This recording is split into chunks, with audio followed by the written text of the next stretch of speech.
Hello everyone, Todd Shelnut here with CFI Pro Courses, and this week I'm out on the road doing a little bit of traveling out here in Dallas, Texas, working this week, but I haven't forgot about you and my favorite day of the week, Regulation Wednesdays. Let's talk about what came up this week and see how we can better educate you on some of the regulations.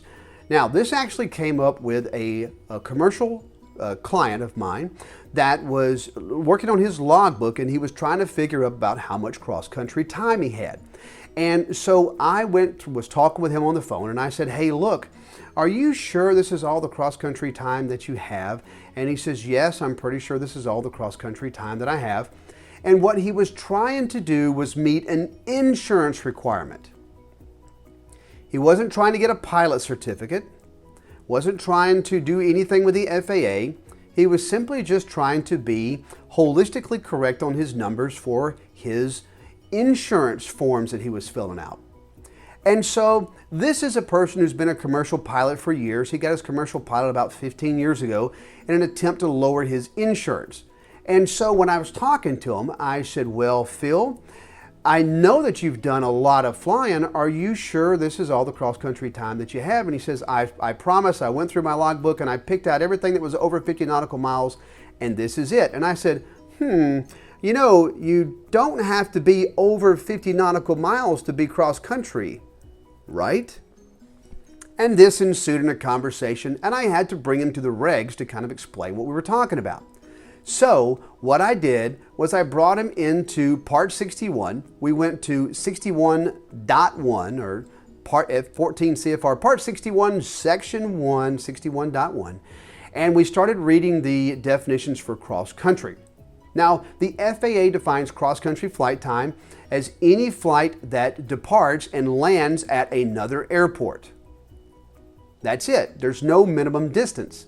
However, if you are trying to apply that flight time, that cross-country time, to a certificate or a rating, meaning, let me try to do a cross-country for private, let me try to do a cross-country for my instrument, let me try to do a cross-country for my commercial, well then yes, 14 CFR, Part 61.1 states that time must be over 50 nautical miles. So we went through his logbook, we created an extra column, because you had those blank columns in his logbook, and he was able to put a lot of these 15 and 20 mile flights into his logbook, and he ended up increasing his total cross-country time by almost 600 hours. So more than met the insurance requirement for what he was needing to do, but he was just under the impression that that's what cross-country time meant. So in essence, there's actually three different ways we can do the cross-country time. One is any flight that departs an airport and lands at another airport, that's cross-country time, and it doesn't matter the distance. The second is the cross-country time that's used to build flight time for the private, for the commercial, or for the ATP, the private instrument or commercial. Those must involve a landing. For the ATP, you don't even need to land. You simply just need to fly to a point that's over 50 nautical miles away from your original departure point, do a circle in the air, and fly back. What's most important for that is that you log that correctly. So you would actually have to log that flight time instead of, even though you may have written in the airport to and from KPDK to KPDK, in the remarks you would put KPDK direct to Butt Nut intersection and then back, and they can look Butt Nut up on the chart and see that it's over 50. And that's how you log those times. So please make sure you're not cheating yourself on that cross-country time. Hopefully you've learned something this week about cross-country times.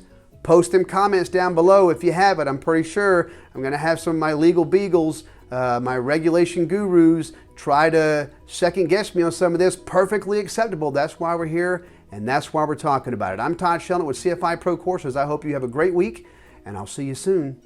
Bye-bye.